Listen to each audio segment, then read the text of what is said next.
Hi there. Hi, Dr. McLeod. Hi, Becky. I am going to talk with you a little bit about the research that I've done recently on the Chicago turnaround model, as well as picking up the book, Whatever It Takes by the DuFours. I'm finding a lot of similarities between the turnaround model and what the DuFours have been writing in their books. The PLCs are really important.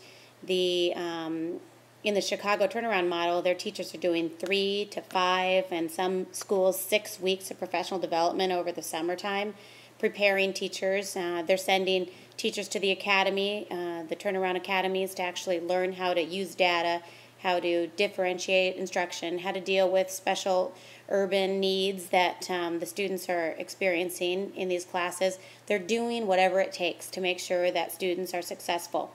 One of the main things that the Chicago schools are doing is they're hiring teachers who really have hope. They're hiring teachers and principals who believe that every student can learn and don't believe in all those barriers and excuses. And in the Whatever It Takes book, they mention that the Hippocratic Oath is to do no harm. And it also mentions, well, in education, do not deprive of hope. And that comes right from page 11 in Whatever It Takes. And this thought of not depriving kids of hope and not depriving entire families or generations of hope, they're finally moving forward with that and in those Chicago schools and doing what it takes. And I know the DuFours obviously have done that in the schools where they've all worked. And but it's really important for me, I guess, as a future administrator to realize that if some of these urban schools with not as many resources and not as, at first, not qualified teachers, they can turn everything around, hire new teachers, hire people who really are ready to get the job done, and most of all, I guess in my opinion, is hire leaders, school leaders who are ready and willing to hold teachers accountable for making sure that students learn, and to be the curriculum leader, to provide the services, provide a pyramid of intervention, provide time for professional development, find the funding to pay teachers to really be ready to meet the needs of students.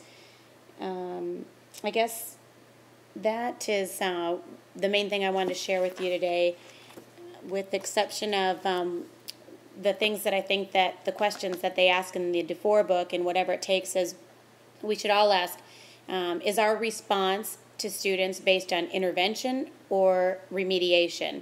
Is our response systematic, or is it something that really is, there's no clear process? We're asking school leaders, is our response timely? Because we know how important it is to react in a timely manner in order to meet students where they are, differentiate instruction, get them ready for the next level. And also, is our response directive?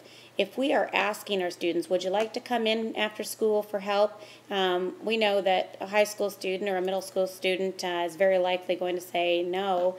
So we need to be directive, and we have to have a system in place that's ready to be ready to meet the students where they are, be ready to not do remediation, but to make sure that students are able to pass whatever they need to pass.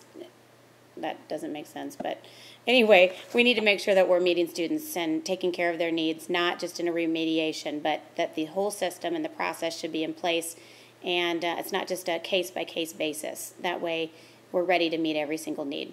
Thanks.